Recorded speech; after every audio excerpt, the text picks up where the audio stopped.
wabarakatuh. Waalaikumsalam warahmatullahi wabarakatuh. Alhamdulillahirabbil alamin wassalatu wassalam ala asyrofil anbiya wal mursalin wa ala alihi washabihi ajmain amma ba'du. Pertama-tama mari kita panjatkan puji syukur kehadirat Allah Subhanahu wa taala. Berkat limpahan rahmat, taufik dan hidayahnya kita semua dapat bertemu kembali di kajian online hari ini. Halaqah Selasa tanggal 22 Maret 2022. Salawat serta salam tercurah kepada junjungan kita Nabi besar Muhammad SAW. Semoga kita mendapatkan syafaatnya di yaumil akhir nanti. Hari ini saya Rati selaku host akan memandu kajian hari ini yang bertema Amalan Menyambut Ramadan. Alhamdulillah telah hadir di tengah-tengah kita Ustadz Fauzan Akbar Daula yang akan mengisi kajian hari ini. Assalamualaikum Pak Ustadz. Untuk mempersingkat waktu, kita mulai saja kajian hari ini. Pak Ustadz. Ya, Ya, silakan Pak Ustadz. Assalamualaikum warahmatullahi taala wabarakatuh.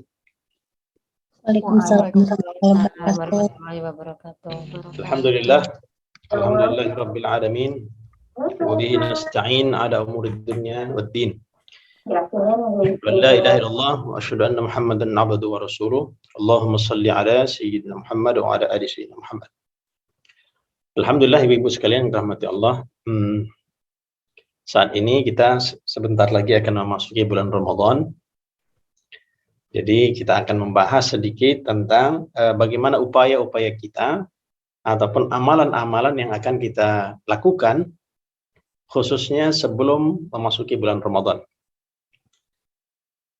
Ibu-ibu sekalian dirahmati Allah, persiapan ketika bulan Ramadan ya, itu bukan hanya dimulai ketika Ramadan saja. Para ulama-ulama salafus saleh terdahulu, diantaranya Imam Sufyan, Imam Ibnul Mubarak, Imam Ibnu Syu'bah, ini mereka berkesimpulan bahwa siapa yang ingin mendapatkan keistimewaan, siapa yang ingin menjadi pemenang, siapa yang ingin menjadi hamba-hamba yang muttaqin, itu sudah dimulai sebelum Ramadan. Bahkan banyak para ulama memulainya bulan kapan? Bulan Rajab, bulan yang kemarin, bulan lalu. Tuh Ustadz, jadi sekarang kan sudah Sya'ban nih, jadi bagaimana nih persiapan kita? Maka hadirin rahmati Allah, maka karena sebentar lagi kita akan memasuki bulan Ramadan, kita pun dari sekarang sudah menyetel, sudah memanage, sudah mengatur waktu-waktu kita, sehingga ketika bulan Ramadan sudah ada persiapan kita. Dalam sebuah hadis Nabi Muhammad SAW, walaupun tidak sahih hadisnya, Rajab syahrullah. Rajab itu bulannya Allah. Sya'ban syahri. Bulan Sya'ban adalah bulanku. Kata Nabi Muhammad SAW. Wa Ramadan syahrul ummati. Dan Ramadan adalah bulan umatku. Jadi ibu sekalian, nanamnya bulan Rajab. Merawatnya bulan Sya'ban. Panennya itu bulan Ramadan. Sebagaimana tanaman, kita mesti tanam, kita mesti pupuk, kita jaga, bersihkan rumput-rumputnya. Sehingga kita akan mendapatkan hasil yang banyak daripada tanaman tersebut. Maka ibu-ibu sekalian rahmati Allah, mulai saat ini, bahkan nanti malam, khususnya malam kita beribadah, kita berusaha memperbanyak amal-amal ibadah. Apa amal-amal yang kita perbanyak ketika menuju Ramadan ini? Sebab Bu, nanti kalau kita mulai nanti waktu awal Ramadan, kita pun semangat baca Quran, kita pun semangat sholat, kita pun semangat melaksanakan ibadah-ibadah yang lain. Iya, memang semangat, tapi kalau pada saat itu saja belum ada pemanasan, langsung bertanding. Jadi peperangannya ataupun pertandingannya kurang oke, sebab nggak ada persiapan.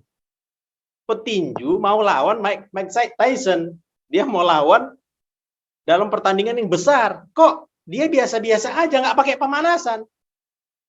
Akhirnya apa? Karena kurangnya persiapan, kurangnya adanya latihan, nggak belajar sebelum pertandingan itu, maka ketika pertandingan dia akan jatuh, dia akan kalah. Sering Bu kita, waktu awal Ramadan semangat kita baca Quran, semangat berzikir, semangat kita untuk sholat. Seminggu kadang-kadang semangatnya. Terakhir apa? Momennya makin turun, makin turun, makin turun. Itu yang biasa terjadi. Maka agar kita mendapatkan kebaikan-kebaikan yang banyak, sebab siapa yang dia masuk dalam bulan Ramadan, dia sungguh-sungguh menghasilkan ibadah-ibadah dan kekhusyukan di dalam bulan Ramadan, itu efeknya sampai 11 bulan ke depan. Kita akan masuk camp dalam sebulan yang kita dilatih supaya kita rajin berzikir, rajin baca Quran, rajin sholat. Hasilnya akan berefek kepada 11 bulan ke depan. Maka ibu-ibu sekalian yang rahmati Allah, amal apa yang perlu kita laksanakan? Ini Ibu, kita perbanyak sholat. Perbanyak sholat. Latihannya memperbanyak sholat. Yang pertama, sholat sunnah wudhu. Yang pertama, kita berusaha. Sholat sunnah wudhu. Ada dalilnya tuh, ada. Muttafaqun alaih hadisnya. Sahabat Bilal radhiyallahu taala anhu didengar Nabi, daffana alaih. Ya Bilal, ku dengar bunyi suara sendalmu di surga. Apa amalmu? Tidaklah beliau, ini sahabat Bilal radhiyallahu taala an, beliau setelah wudhu, beliau sholat sunnah. Malam Bu, kalau kita bangun, ya malam, kita mulai. Setelah kita berwudhu malam, ini Bu, kalau kita, sholat tahajud, jadi nggak ada ceritanya lagi Bu ya. Kita nggak tahajud, dari sekarang udah mulai kita gas nih. Nanti malam, tidak ada cerita lagi, jemaah-jemaah daripada ibu-ibu sekalian, ini nggak ada lagi ceritanya kita tidak tahajud, kita usahakan. Kita tidur cepat, bangun cepat. Bangun kita, mandi dulu. Kalau tidak masa musim dingin. Jadi malam kita bangun dan mandi. Supaya apa? Segar, fresh badan. Mandi, kalau mandi itu sebelum jam 12 malam, habis maghrib, mandi. Sampai nanti jam 12 malam. Itu yang berpenyakit. Tetapi kalaulah kita mandi setelah jam 12 malam, setelah pertengahan malam, itu menyehatkan. Menyegarkan badan. Jadi kita mandi dan kita sholat. Sholat apa yang pertama? Sholat sunnah wudhu. Niatnya bagaimana? Sama seperti biasa. Niat sholat sunnah saja boleh. Sengaja saya sholat sunnah 2 rakaat lillahi ta'ala, silakan, boleh.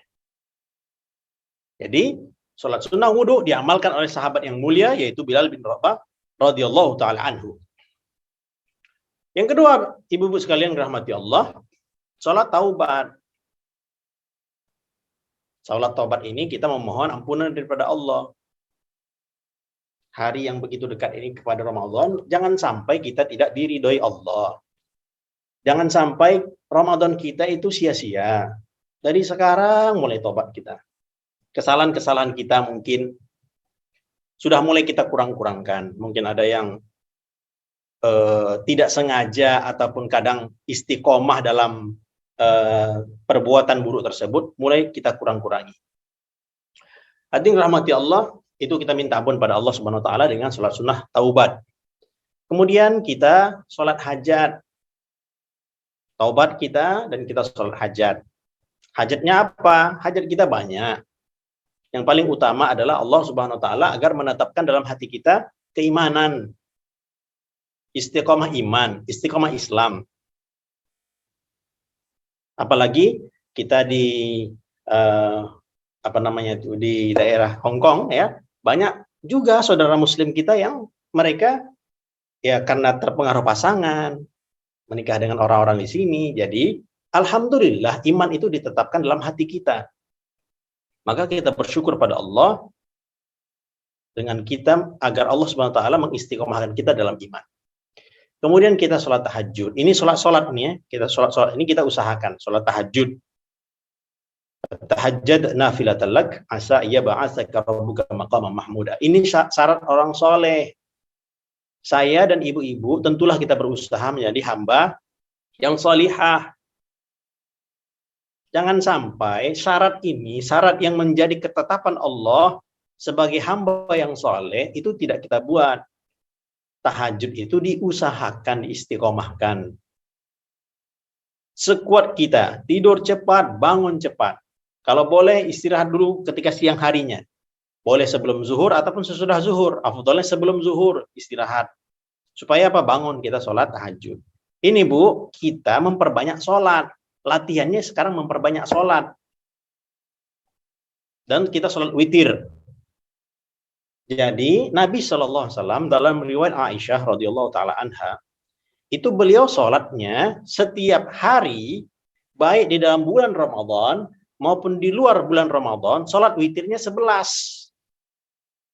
Nabi dalam riwayat Aisyah, sebelum Ramadan ataupun setelah pada waktu Ramadan ataupun setelah Ramadan, beliau sholat witirnya 11 rakaat. Beliau pernah melaksanakan 3, 7 rakaat, 9, 11. Paling banyak sholat witir adalah 11 rakaat. Nah ini saatnya Bu. Siapa yang dia ingin dicintai oleh Allah Subhanahu Wa Taala, Imam Syekh Abdul Wahab Asy-Sya'rani beliau mengatakan, siapa yang ingin dicintai oleh Allah Subhanahu Wa Taala, hendaklah ia melaksanakan sholat witir.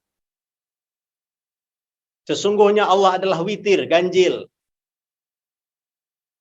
Innallaha watir yuhibbul witir. Dan Allah Subhanahu Wa Taala cinta pada sholat witir.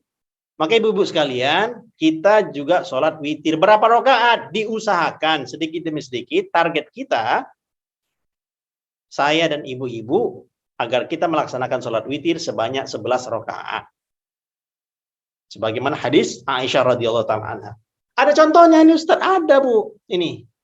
Bahwa Imam Ahmad bin Hambal, itu beliau setiap hari sholat sunnah 300 rakaat. Ini kita contoh Bu ya. Kita contoh. Dan jangan sampai, itu kan Imam Ahmad, jangan begitu.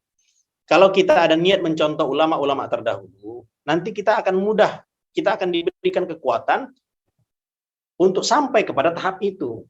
Jadi cita-cita itu jangan dipadamkan.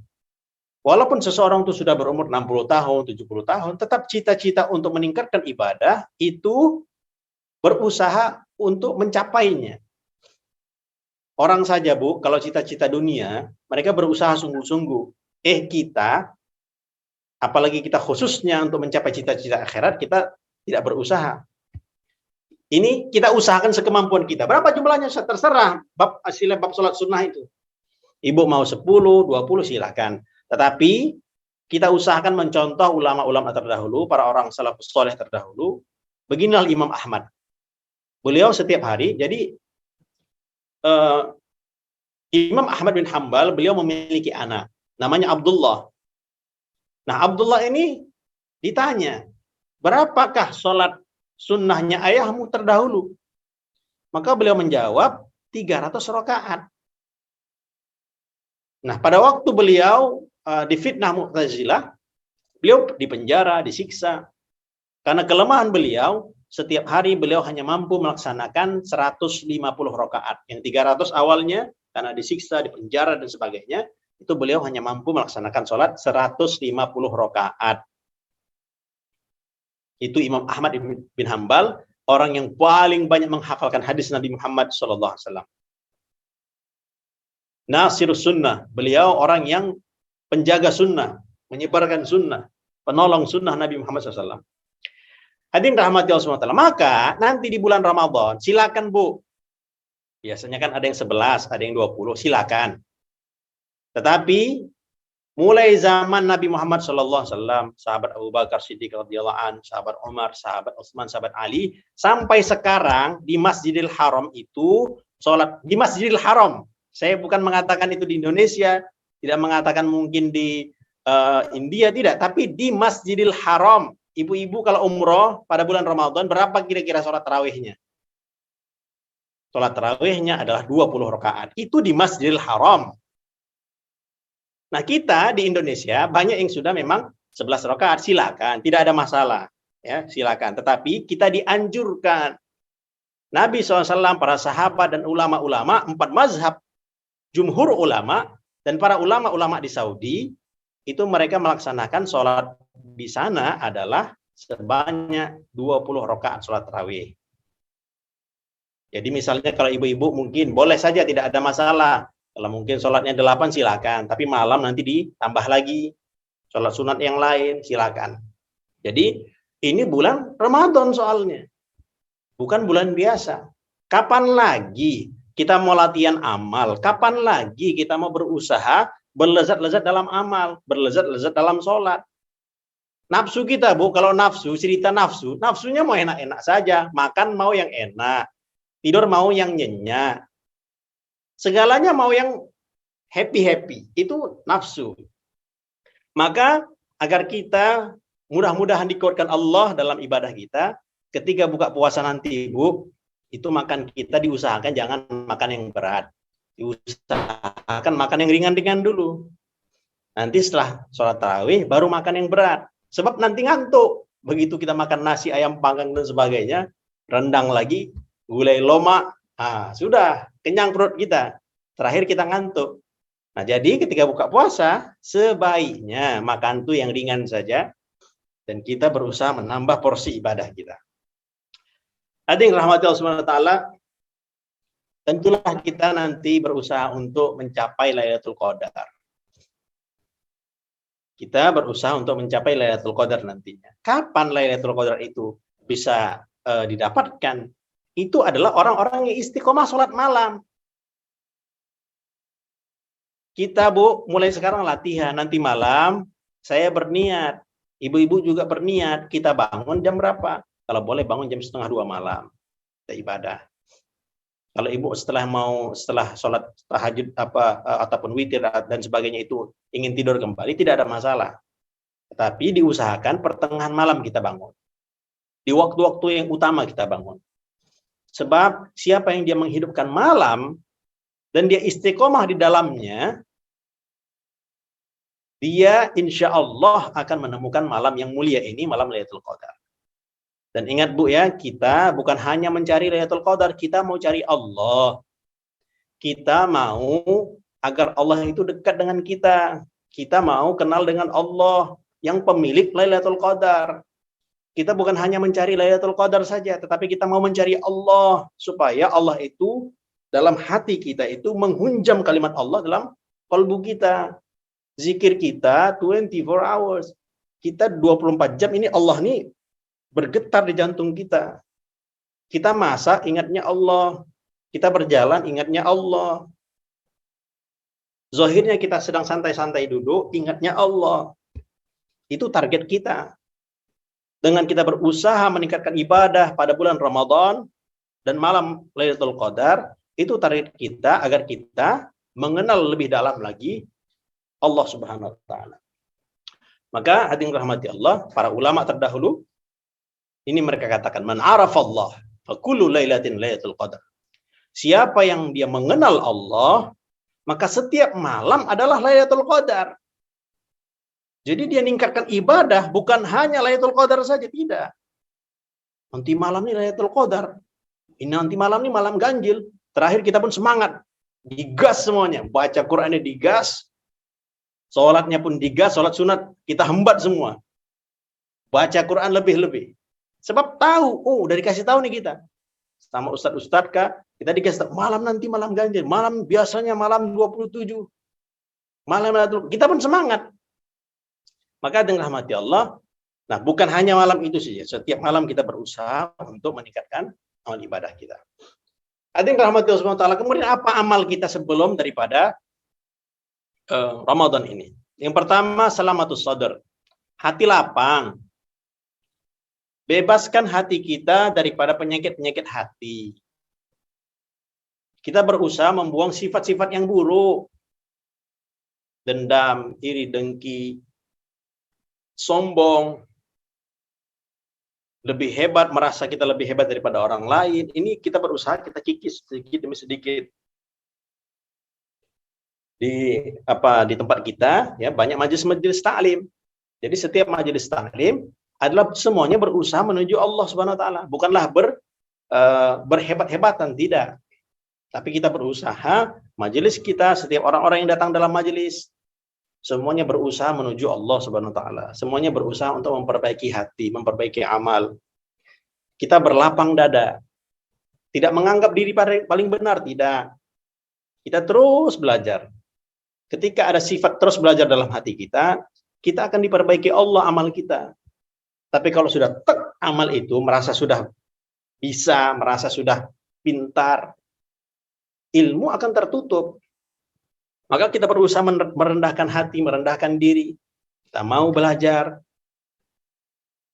Innallaha yuhibbu samhal bai', samhal syira', samhal qada. Dalam bermuamalah pun kita perbaiki, meringankan beban orang lain, memudahkan urusan orang lain.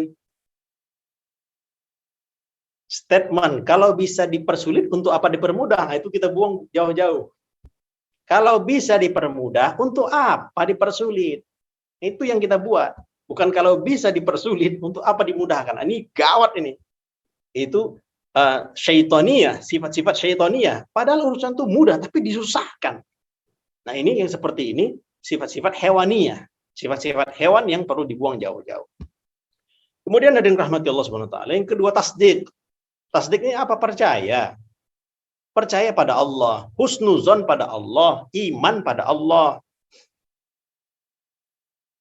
Dimanapun kita berada, di Hong Kong kah, di Malaysia kah, di Dubai kah, itu adalah tempat terbaik untuk kita daripada Allah saat ini. Allah tahu yang terbaik untuk kita. Akal kita yang tidak bisa menjangkaunya. Apa saja yang berlaku pada kita, masa lalu yang penuh kekelaman, mungkin ada penyiksaan, ada kezoliman, itu adalah yang terbaik untuk kita sehingga kita terbentuklah kolbu kita saat ini.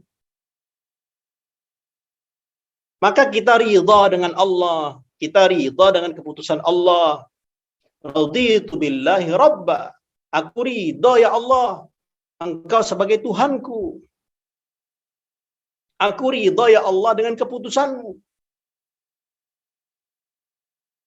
Jadi pandangan kita, pikiran kita, akal kita husnuzon kepada Allah. Kalau kita husnuzon kepada Allah, nanti ada kebaikan-kebaikan yang akan kita dapatkan sebelum kita berangkat menuju Allah. Ada kebaikannya. Husnuzon kepada Allah. Man amila salihan min zakarin aw unsa wa huwa mu'min. Siapa yang dia beriman, beramal saleh, dia luruskan amalnya, dia luruskan kolbunya, dia luruskan pandangannya, husnuzonnya kepada Allah. Falanuhyiyannahu hayatan thayyibah. Hidupnya akan baik. Hidupnya sebelum nanti di akhirat, dia di dunia ini saja akan baik, akan diperbaiki Allah Subhanahu wa taala keadaannya. Syaratnya apa? Husnuzon kepada Allah. Kita ridha dengan apa keputusan Allah Subhanahu wa taala. Hadirin rahmati Allah Subhanahu wa taala. Kemudian kita latih juga dari sekarang. Apa latihannya? Latihan kolbu kita itu agar kita berzikir. Ibu-ibu tentu punya macam-macam zikir. Silakan dizikirkan. Silakan. Amalan-amalan yang sudah dibuat silakan. Kuantitasnya, kualitasnya itu yang mau kita upgrade. Kita mau naikkan lagi. Yang biasa mungkin 100, kita sedikit lagi kita tingkatkan. Yang biasanya kita zikir belum konsentrasi, coba kita untuk berusaha ketika zikirnya fokus kepada Allah. Kuantitasnya dan kualitasnya. Tetapi hadirin rahmati Allah, paling tidak 3 kita usahakan. Yang pertama istighfar. Zikir kita istighfar. Sahabat Abu Hurairah radhiyallahu taala anhu dalam Syiar Alam An-Nubala, beliau berzikir pakai simpul-simpul tali. Zaman sahabat, zaman Abu Hurairah belum ada tasbih seperti kita. Simpul-simpul tali yang dibuat oleh sahabat pada zaman itu. Sahabat Abu Hurairah radhiyallahu taala anhu. Zikir beliau berapa? 2000 zikir. 1000 zikir, istighfarnya 1000. Maka kita berusaha untuk berzikir kepada Allah SWT. Berapa jumlahnya terpulang kepada kita, kita tetapkan. Kita tetapkan dan kita berusaha istiqomah. Kalau 100 kita zikirkan, 100 kita buat istiqomah, istiqomah, istiqomah, zikir, istighfar, istighfar, istighfar. Kita adalah hamba yang bersalah. Kita adalah hamba yang berbuat dosa. Kita minta ampun pada Allah dengan istighfar. Kita istighfar pada Allah, kita minta ampun kepada Allah Subhanahu wa taala. Setelah istighfar, kemudian kita bersolawat. Kita solawat pada Nabi. Thank you, terima kasih pada Nabi. Nabi, beliau mengajarkan kepada kita agar kita wusul kepada Allah, agar kita mengenal Allah. Kita memuji Rasulullah SAW. Lafaznya bagaimana? Macam-macam lafaz daripada solawat. Paling minimal sallallahu ala Muhammad, sallallahu ala Muhammad. Ataupun Allahumma salli ala Sayyidina Muhammad wa ala ali Sayyidina Muhammad. Yang mau pakai Sayyidina silakan, tidak memakai Sayyidina pun silakan juga. Yang penting kita bersalawat kepada Nabi, berterima kasih kepada Nabi. Beliau adalah yang terbaik daripada ciptaan-ciptaan Allah. Beliau adalah kekasih Allah. Maka kita bersalawat kepada Nabi Muhammad SAW. Kemudian kita bertasbih, kita memuji Allah. La ilaha illallah. Subhanallah, alhamdulillah, wa la ilaha illallah, wallahu akbar. Ini pujian-pujian kepada Allah Subhanahu wa taala. Dari sekarang kita latih. 100 kali pagi, 100 kali petang. Mungkin ibu-ibu yang sudah biasa zikir yang lebih banyak, silakan diistiqomahkan. Jadi, kita rawat qalbu kita ini. Lapangkan hati daripada perbuatan-perbuatan yang tercela, dendam, iri, dan kikis, dikit-dikit. Kalau kita punya masalah dengan orang, ada dendam dengan orang lain, itu kita buang sedikit demi sedikit. Kalau kita mau berzikir, Bu, ketika kita ingin menghilangkan daripada dendam kita tarik nafas dalam-dalam. Malam, setelah sholat tahajud, kita mau berzikir. Kita tarik nafas dalam-dalam. Buang pelan-pelan, kita buat 3 kali. Kita tutup mata, zikir pada Allah Subhanahu wa taala. Pelan-pelan, ya Allah, aku niat untuk mengikis daripada sifat-sifat burukku. Aku niat untuk mengikis daripada kebiasaan-kebiasaan buruk. Setelah zikir, kita doa pada Allah Ta'ala. Ya Allah, bantu aku, bantu aku. Ada yang rahmat Allah Subhanahu wa taala. Kemudian, ini ciri-ciri kita, target kita adalah supaya hati kita itu selamat. Hati kita itu selamat. Hati kita itu selamat daripada penyakit-penyakit hati. Penyakit hati ini tuh gawat, Bu. Penyakit hati itu bahaya. Kalau kita sakit, mata kita sakit, jantung kita sakit, lever, penyakit jantung, di mata bermasalah, kita akan cepat-cepat untuk pergi ke dokter. Nggak ditanya, Bu, langsung otomatis kita tuh, badan kita langsung bergerak mau untuk mengobati penyakit kita. Penyakit zohir, kita cepat-cepat untuk menyembuhkannya. Namun penyakit yang batin, ini pun bermasalah juga. Sebagaimana penyakit zohir kita, fisik kita, ada penyakit biasa, ada penyakit yang parah, begitu juga dengan kolbu kita. Maka tadi latihan-latihan tadi, itu kita berusaha untuk melaksanakannya. Nah, kemudian sehingga targetnya apa? Qalbun salim, hati kita akan selamat. Sehingga tidak terkesan pujian ataupun cacian. Dipuji kita biasa juga, cacian pun dia biasa. Tidak terpengaruh. Kadang kita sering dipuji, kita pun senang. Tapi kadang tidak siap dengan cacian, dan cacian. Ketika ditulis di status, kita yang like banyak itu kita suka. Tapi ketika banyak yang komen, kita agak marah. Maka, rahmati Allah, latihan kita untuk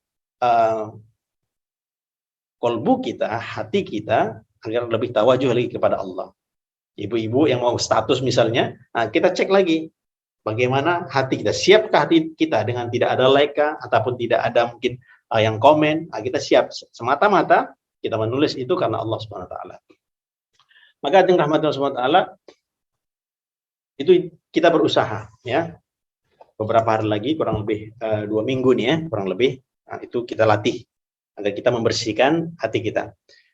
Ketika seseorang dia berbuat dosa, ya, ketika seseorang dia berbuat kesalahan, Maka secepatnya Bu, secepatnya jangan sampai kita tidak beristighfar.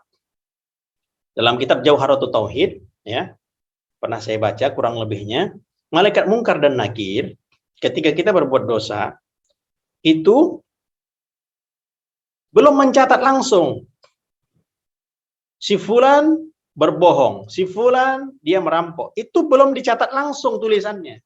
Tulisan dosa itu belum dicatat langsung. Kapan malaikat mungkar dan nakir itu menulis bahwa perbuatan buruk tadi sebagai dosa? Kurang lebih 4 jam. Satu riwayat lagi bahwa sebelum tidur, kita sebelum tidur. Maka ibu-ibu sekalian, paling minimal sebelum tidur kita istighfar atas segala kesalahan-kesalahan kita. Minta ampun, baik dosa kepada manusia maupun kepada Allah. Jangan sampai tidur begitu saja. Makanya banyak para ulama menyarankan kalau boleh sebelum tidur itu kita ada sholat juga, sholat tobat. Sholat tobat itu boleh kapan saja, Yang penting bukan waktu-waktu yang terlarang. Banyak para ulama juga melaksanakannya sebelum tidur, sholat taubat. Supaya apa? Minta ampun kepada Allah Subhanahu wa taala. Maka ibu-ibu sekalian yang dirahmati Allah Subhanahu wa taala, demikianlah mungkin yang bisa saya sampaikan. Mungkin jikalau kita ada pertanyaan silakan sama-sama kita diskusikan. Silakan Bu. Ya, silakan bagi yang mau bertanya bisa ditanyakan langsung atau melalui kolom chat. Silakan ibu-ibu.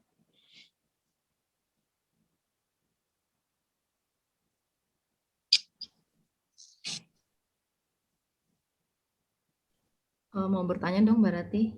Silakan Mbak Alifa ya. Pak Imat. Oh ya. Salah Mbak Rati. Maaf. Silakan. Assalamualaikum Pak Ustadz. Assalamualaikum. Pertanyaan saya Pak, gini kan ada hadis yang mengatakan ya kalau misalnya tentang siapa yang sholat witir berjamaah sama imam itu sama dengan sholat semalam suntuk gitu ya Pak ya. Nah, bagaimana kita menyikapi hadis tersebut? Antara kan biasanya nih Pak, kalau misalnya kita bangun, terutama ibu-ibu nih, prakteknya gitu kan kita berusaha bangun misalnya 1/3 malam, tapi kan kita juga harus menyiapkan misalnya untuk makan sahur. Nah kemudian kalau kita misalnya sudah sholat tarawih, sudah witir dengan keluarga, sekarang kita kan isoman ya, kita kan nggak boleh ke masjid ya Pak ya. Nah berarti kita kan di rumah dengan suami, dengan keluarga lah gitu, sholat jamaah misalnya, berarti kan sudah ada dengan imam. Nah kemudian kalau kita harus memilih nih Pak, di saat sahurnya, apakah kita lebih baik memperbanyak baca Al-Qur'annya atau kita mengadakan sholat malam lagi gitu loh ininya. Karena kan di hadis yang pertama dikatakan bahwa kita sudah dapat pahala nih semalam suntuk gitu loh. Jadi bagaimana menyikapi itu kegiatan kita untuk lebih maksimal di bulan Ramadannya, khususnya di waktu sahur gitu. Ya. Terima kasih. Ibu-ibu yang dirahmati Allah Subhanahu wa taala, untuk sholat witir berjamaah, ya, sholat witir berjamaah itu memang kita disunahkan berjamaah. Namun tetap dilihat kondisinya bagaimana masing-masing. Kalau memang kita memang banyak yang daripada mungkin BMI kita, ibu-ibu BMI yang mungkin sendiri tidak ada masalah. Yang penting dia melaksanakan sholat sunnah. Nah kemudian pertanyaannya bagaimana ketika sudah melaksanakan witir sebelum tidur, yang sholat witir boleh sebelum tidur ataupun setelah tidur. Yang penting sekali dibuat, hanya sekali saja. Boleh sebelum ataupun sesudah tidur. Nah, ketika dia bangun, ya, ketika bangun tidur, ketika sahur, ada waktu. Yang mana yang mau dikerjakan? Baca Quran kah? Ataukah sholat? Ataukah membaca Al-Quran? Tinggal apa target ibu? Silakan ya.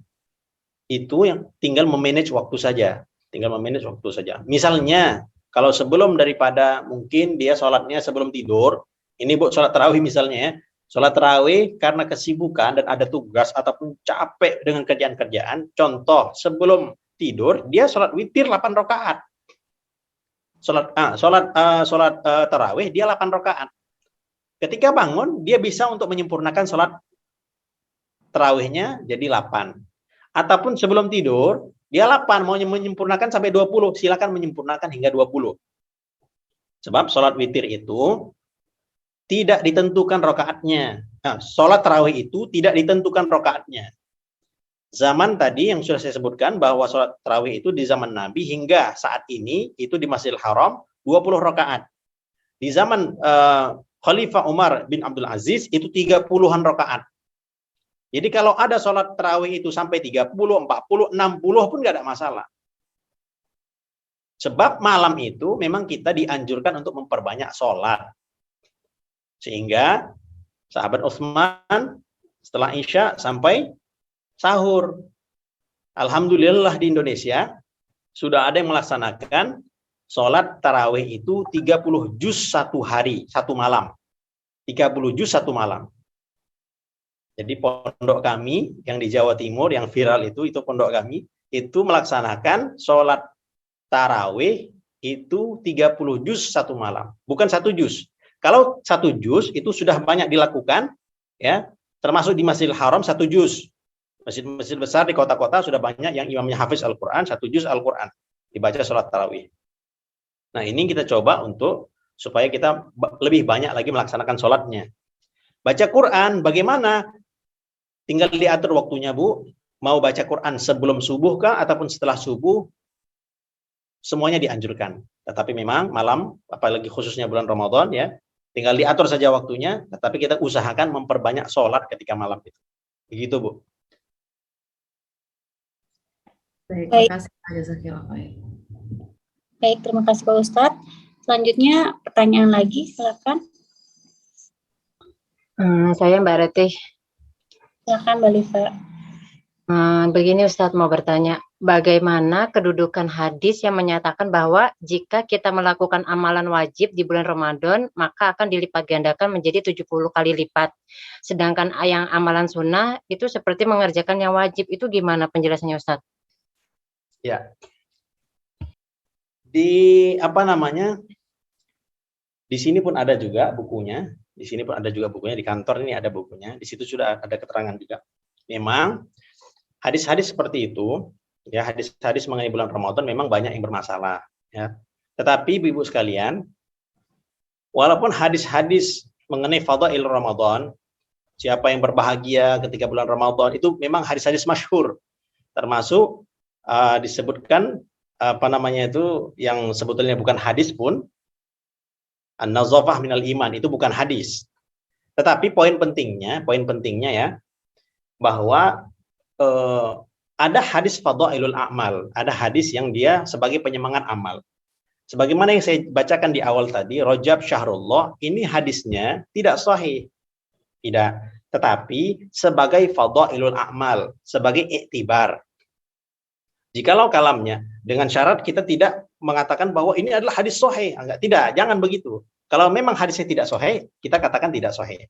Nah, hadis-hadis yang seperti ini itu sebagai penyemangat amal supaya kita lebih semangat. Imam An-Nawawi rahimahullah taala dalam Al-Adhkar juga bahwa boleh kita untuk menggunakan hadis fadailul a'mal sebagai penyemangat amal. Siapa yang dia sholat subuh qabla subhi, sebelum subuh 2 rakaat, maka lebih baik daripada dunia dan seisinya. Jadi kan kita semangat ketika ada fadilah-fadilah daripada Nabi mengenai satu amalan, maka kita semangat melaksanakannya. Jadi keputusan para ulama, jikalau sebuah hadis itu walaupun tidak sampai derajat yang sahih, tetapi dia untuk menyemangatkan amal, bukan dalam bab akidah, bukan dalam bab hukum. Karena akidah, kalau bab surga, neraka, Allah, itu hadisnya mesti sahih.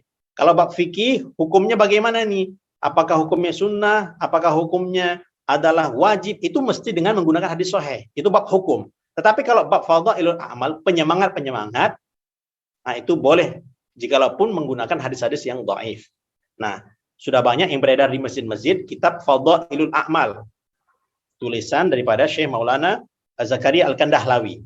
Beliau ulama India, namun guru daripada Sayyid Muhammad bin Alawi Al-Makki.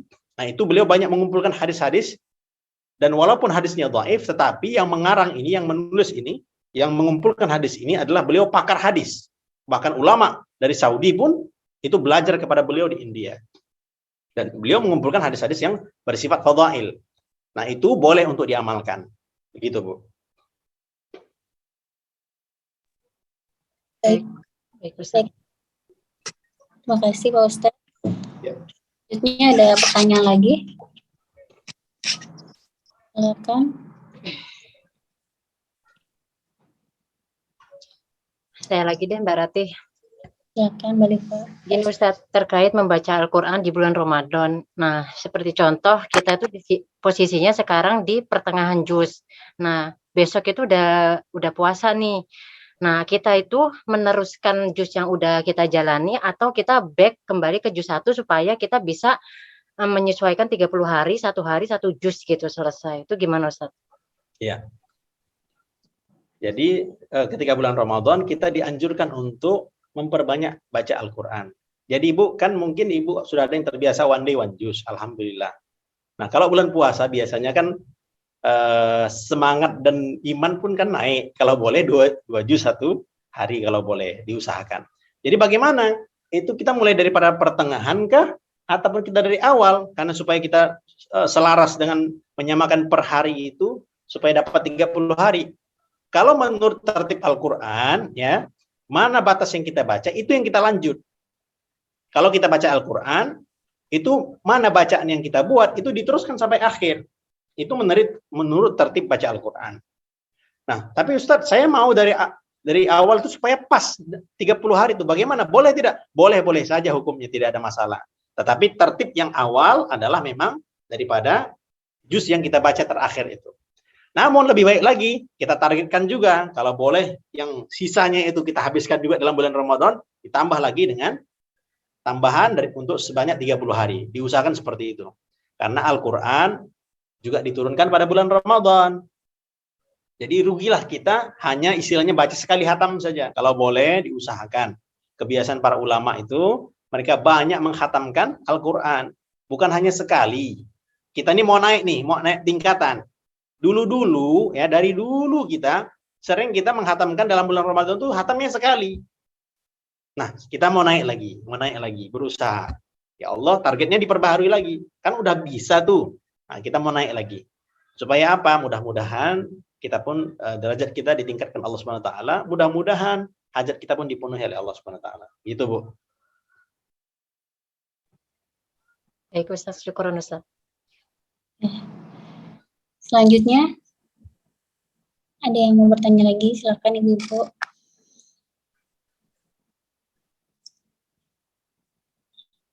Pak Ustadz, saya mau tanya deh. Ya, silakan Bu. Untuk menentukan 2/3 malam yang tepat itu gimana Pak Ustadz? Karena di sini isyanya itu jam 9 malam dan subuhnya 6:30 pagi. Jadi kalau untuk 2/3 malam untuk tahajud, tepatnya jam berapa ya Ustadz yang baiknya? Kalau kebiasaan-kebiasaannya Bu, itu sekitar jam 2, nah itu sudah bisa kita melaksanakan sholat tahajud. Biasanya jam 2 malam, ya, ataupun jam 3, nah itu sudah bisa kita melaksanakan sholat malam. Jadi tinggal kita bagi saja Bu, dibagi 3, kira-kira berapa? Dari jam berapa tadi Bu? Isyanya jam 9 malam Pak. Malam itu dimulai daripada maghrib. Oh, Malam okay. itu dimulai daripada maghrib. Ketika azan berkumandang itu sudah masuk malam. Maghribnya jam berapa Bu? 7:30 Pak. Ya, 7:30. Berarti kan kurang lebih nanti ya sekitar itulah. Jam 2 itu sudah masih termasuk. Istilahnya kan kita cari yang akhir kan, jam 2, jam 3 kurang lebih itu masih bisa kita melaksanakan sholat di pertengahan malam. Jadi ketika itu kita berusaha bangun. Tapi kalau memang istilahnya memang kita mungkin belum terbiasa, kita latihan dulu. Latihan kalau boleh paling tidak sebelum subuh kita udah bangun. Sebelum subuh, dengan syarat itu belum waktunya sholat subuh, itu tetap boleh kita melaksanakan sholat tahajud. Ibu-ibu yang mau melaksanakan sholat untuk memperbanyak sholat, latihannya dikit-dikit dulu memang. Kita, saya ingin sholat witir 11 rakaat. Dimulai dulu dari 3 rakaat. Ya, jadi dilatih. Kita biasakan dulu. Karena kalau kita langsung 11, capek juga ternyata ya. Udah, kita tinggalkan. Nah, tidak begitu. Kita bertahap-tahap. 3 rakaat, istiqomah, buat istiqomah. Nanti kan waktu Ramadan kita naik imannya. Nah, kita pada waktu itu langsung kita tingkatkan lagi. 5 rakaat, 7 rakaat. Di akhir-akhir langsung 11 rakaat. Begitu, Bu. Jadi ada tahapan-tahapannya sedikit demi sedikit. Kalau kita sudah bisa untuk selama 7 hari, latihannya yang pertama 7 hari kita istiqomah. Sebelum subuh itu udah bangun. Kalau udah sebelum subuh sudah bangun, nanti jam 4 udah bangun. Nanti kita jam 2 bangun, ataupun jam 1, itu kita buat untuk sholat tahajud. Begitu Bu, kita latihan dari awal dulu. Baik, terima kasih Pak Ustadz. Ibu ada yang mau bertanya lagi?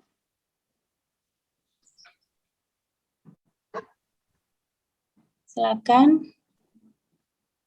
Ibu Mela, Ibu Dita, Ibu Emma, barangkali ada yang mau ditanyakan? Ada.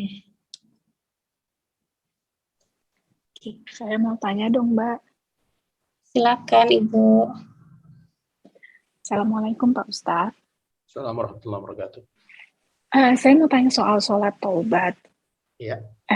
Pernah saya dengar kalau sholat taubat itu kalau misalnya dosa-dosa, maksudnya mengerjakan dosa-dosa yang kecil yang bukan termasuk dosa besar, kita nggak perlu sholat taubat, tapi cukup dengan banyak istighfar. Yang mau saya tanyakan soal sholat taubat itu, apakah ketika kita melakukan dosa besar itu kan membunuh, berzina, terus syirik ya. Misalnya salah satu dari dosa besar itu tanpa kita sadari dilakukan. Misalnya kayak syirik itu pergi ke ke tempel-tempel yang di sini yang banyak, terus tanpa kita sadari, kemudian kita melakukan sesuatu yang itu udah termasuk syirik. Nah itu kita sholat taubat. Apakah kemudian sesuatu kejadian itu yang tanpa kita sadari terus kita sholat taubat terus yang berulang-ulang seperti itu, apakah kemudian kita jadinya tidak serius untuk sholat taubat atau gimana itu Pak Ustadz? Ya, Ibu dirahmati Allah Subhanahu wa taala, Syekh Ibnu Athaillah As-Sakandari. Jadi, beliau mengatakan, jadi jangan kita pandang sebuah dosa kecil itu adalah dosa kecil. Dosa kecil yang dilakukan terus-menerus itu dosa besar. Kecil dianggap kecil. Tetapi karena dia dilakukan istiqomah, terus-menerus, dia nggak istighfar, dia nggak tobat pada Allah Ta'ala, itu jadi dosa besar. Ketika satu dosa itu membuat murkanya Allah Subhanahu wa taala, itu udah cukup untuk bisa mencabut iman kita. Maka seorang yang mukmin itu, dia khawatir akan imannya. Dia khawatir akan perbuatan dosa. Seorang mukmin dia menganggap sebuah dosa itu ibarat gunung yang mau menimpanya. Gunung Uhud mau menimpa kita, Bu. Gimana keadaan kita saat itu? Namun orang kafir itu menganggap dosa sudah seperti nyamuk saja, seperti lalat saja, tinggal diginikan sudah selesai, lari dia. Maka segala bentuk dosa kita berusaha meninggalkannya. Memang kita akan terjerat mungkin dengan dosa, tetapi kita berusaha ketika berbuat salah langsung minta ampun pada Allah. Jangan menganggap dosa itu kecil. Nah, ketika dosa itu diperbuat, ada dosa yang dia diperbuat dengan sengaja, ada yang tidak disengaja. Nggak sengaja sebetulnya buat salah, tetapi di mata orang lain adalah salah. Kita ngomong nih Bu, tiba-tiba omongan kita menyakiti orang lain. Maka ibu-ibu sekalian dirahmati Allah SWT, kita mohon ampun kepada Allah. Apakah mesti sholat tobat? Bisa dengan sholat tobat, bisa juga dengan istighfar, boleh. Tetapi sholat adalah bentuk penghambaan kita kepada Allah. Kepala kita ini adalah yang paling tinggi di antara tubuh kita. Kita tundukkan, minta ampun pada Allah, agar Allah SWT ridho dengan kita. Itu makna daripada sholat taubat.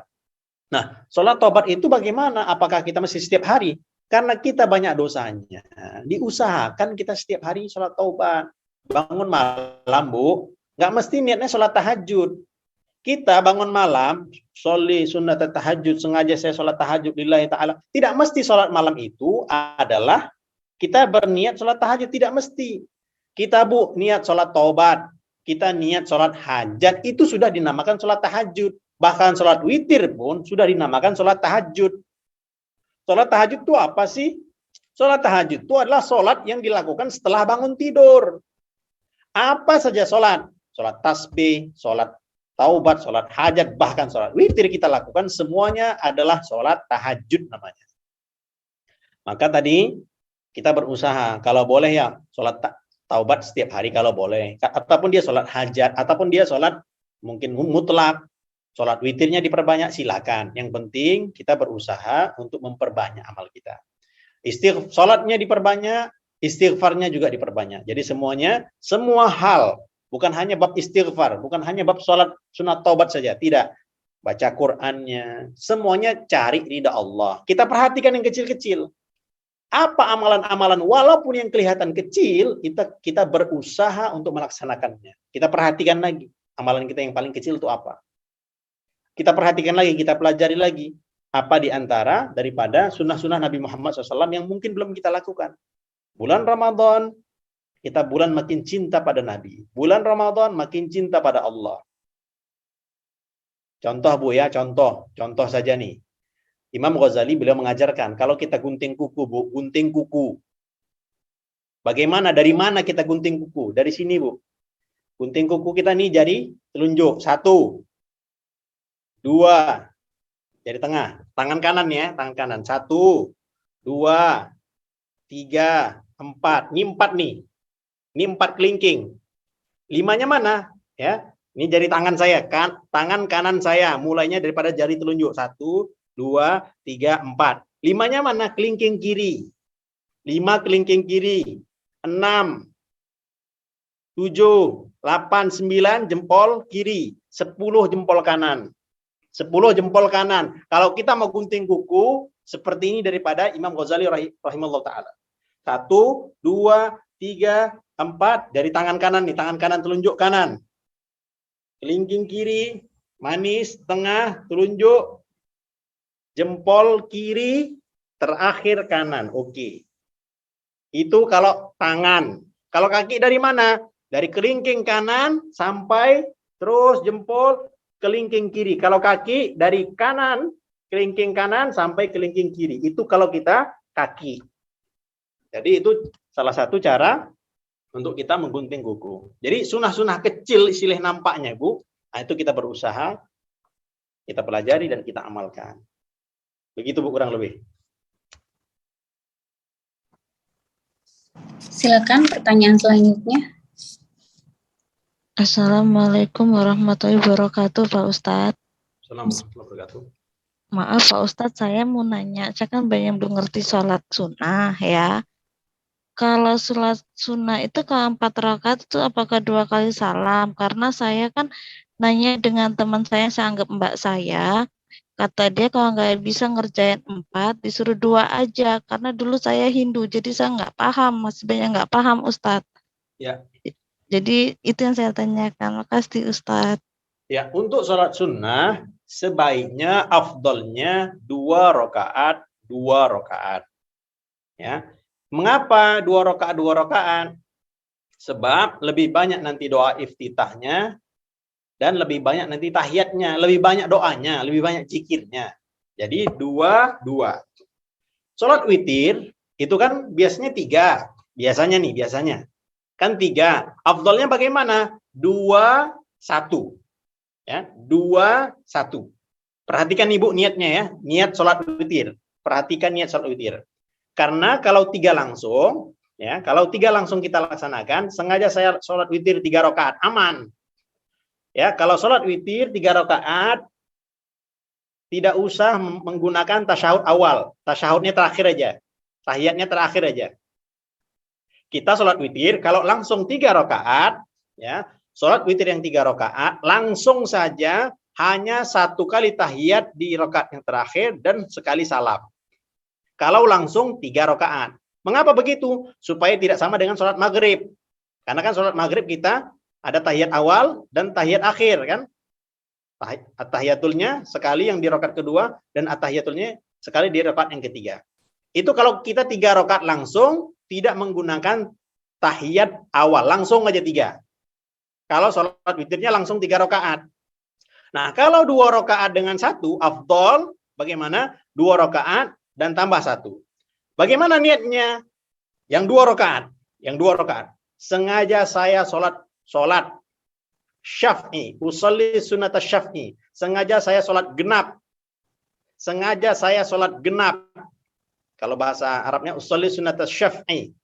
Sengaja saya sholat genap ma'al witri, bersamaan satu gandeng, satu paket dengan witir, 2 rakaat lillahi ta'ala. 2. Sengaja saya sholat genap bersamaan dengan sholat witir 2 rakaat.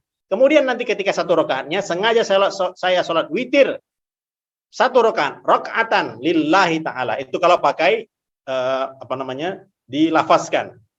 Tetapi tetap niat itu di dalam hati. Gitu Bu. Jadi 2, 1 ataupun 2, 2. Kalau kita melaksanakan sholat sunat. Begitu Bu. Terus itu Ustadz, kalau misalnya kita doanya yang nggak hafal hanya pakai Al-Fatihah dan Al-Ikhlas saja nggak apa-apa ya Ustadz? Iya. Jadi Bu, bacaan kita ketika sholat, 5 yang wajib. Ini sering saya ulang-ulangi. Hanya 5 yang wajib bacaan itu ketika sholat. Ketika sholat hanya 5 ini yang wajib. Apa? Yang pertama takbir. Allahu Akbar. Itu pakai A Bu ya, pakai huruf A, bukan U, bukan Allahu Akbar tapi A. Allahu Akbar. Kul huwallah, bukan kul huwallah, kul huwa, bukan kul huwa tapi kul huwa, kul huwallah. Oke, pertama takbir. Yang kedua Al-Fatihah. Kita perbaiki bacaan Al-Fatihah kita. Yang ketiga adalah tahiyat. At-tahiyyatul, bukan at-tahiyatul, tapi at-tahiyyatul. Nah, itu kita perbaiki lagi tahiyat kita. Kemudian yang keempat adalah sholawat. Allahumma sholli ala Muhammad. Cukup. Kemudian salam. Assalamualaikum warahmatullahi wabarakatuh. Jadi Bu, yang keempat ini, kalau misalnya Allahumma sholli ala Muhammad, langsung dia salam, sudah sah sholatnya. Tidak menggunakan sholat Ibrahimiyah. Misalnya, mungkin Ibu, karena ada berkaitan dengan pekerjaan dan sebagainya, mungkin ingin melaksanakannya dengan cepat. Kalaupun dia lakukan, Allahumma sholli ala Muhammad, Assalamualaikum warahmatullahi, bisa juga, sudah sah sholatnya. Tetapi yang afdol, kita pakai sholawat Ibrahimiyah panjang. Fil alamina innaka hamidum majid. Baru Assalamualaikum. Jadi tadi, apalagi Ibu membaca tadi Al-Fatihah dengan tambah kul huwallah, itu lebih bagus lagi. Begitu Bu.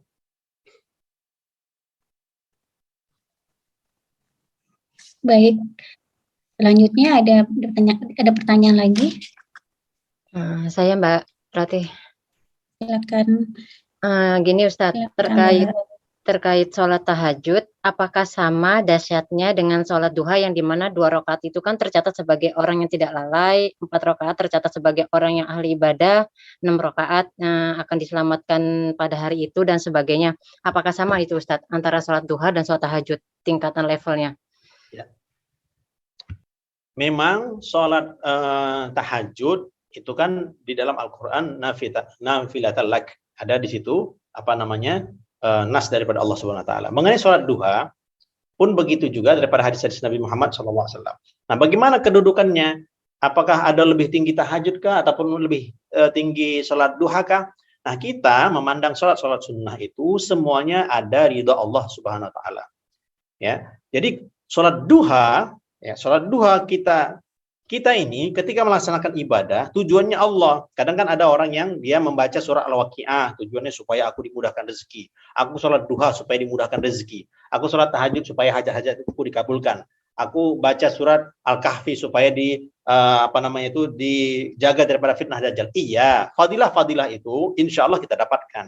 Tetapi setiap kita sholat sunnah, setiap kita baca Quran, setiap kita zikir, tujuannya ingin mencapai ridha Allah. Saya ingin membahagiakan Allah. Kita ini hamba, begitu banyak nikmat kita yang diberikan oleh Allah Subhanahu wa taala. Jadi, karena Nabi menganjurkan kepada kita sholat sunat duha ini dikerjakan ya, sholat tahajud dikerjakan ya, kerjakan ya sholat sunat tasbih, fadilahnya itu semuanya adalah kita mencapai ridha Allah. Nah, mengapa disampaikan fadilah-fadilah sholat duha, fadilah-fadilah sholat tahajud, fadilah sholat sunnah sebelum zuhur 4 rakaat sama dengan tahajud, fadilah sholat sunnah sebelum subuh, fadilah-fadilah. Mengapa seperti itu? Karena kita ini adalah hamba yang jahil, kita hamba yang lemah. Kita dipancing dulu. Kalau kerja gajinya berapa? $10.000. Oh, semangat kita. Kalau sudah tahu kita fadilah, baru semangat. Nah, itu tingkatan awam. Nah, kita Bu yang sudah belajar, ini kita mau naik lagi. Bukan hanya fadilah-fadilah itu, kita mau Allah. Kita mau supaya lebih dekat dengan Allah. Tiap sholat itu, habis sholat, kita malah rajin, tambah zikir. Bukan ketika sholat sunat itu, 6 rakaat ya. Sholat tarawih lagi 20 rakaat ya. Ketika kita sholat tahajud, ketika kita sholat tarawih, mana yang kita buat? 11 kah ataupun 23?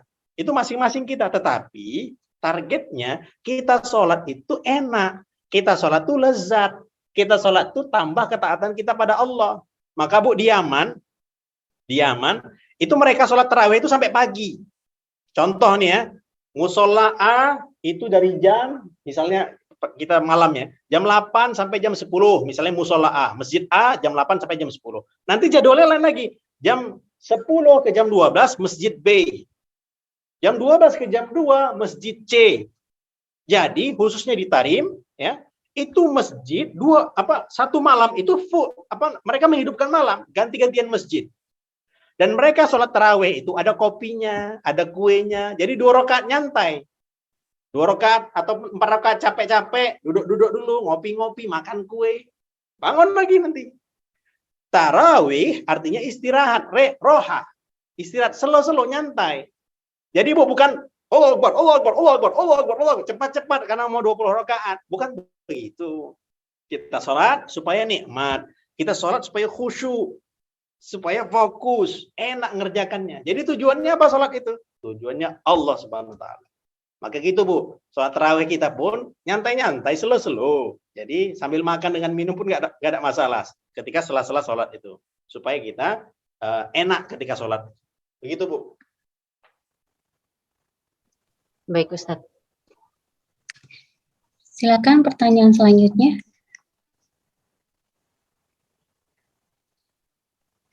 Sudah mungkin Mbak Ratih. Kalau tidak ada pertanyaan lagi, kita tutup saja kajian hari ini. Terima kasih atas penjelasannya Pak Ustadz. Terima kasih kehadirannya Ibu-Ibu Soleha, serta terima kasih Dompet Du'afa selaku penyelenggara kajian hari ini. Saya selaku host memohon maaf apabila ada kata dan sikap yang kurang berkenan. Mari kita ucapkan Alhamdulillah bersama-sama. Alhamdulillahirrahmanirrahim. Dan kita akhiri dengan majelis. Subhanaka Allah.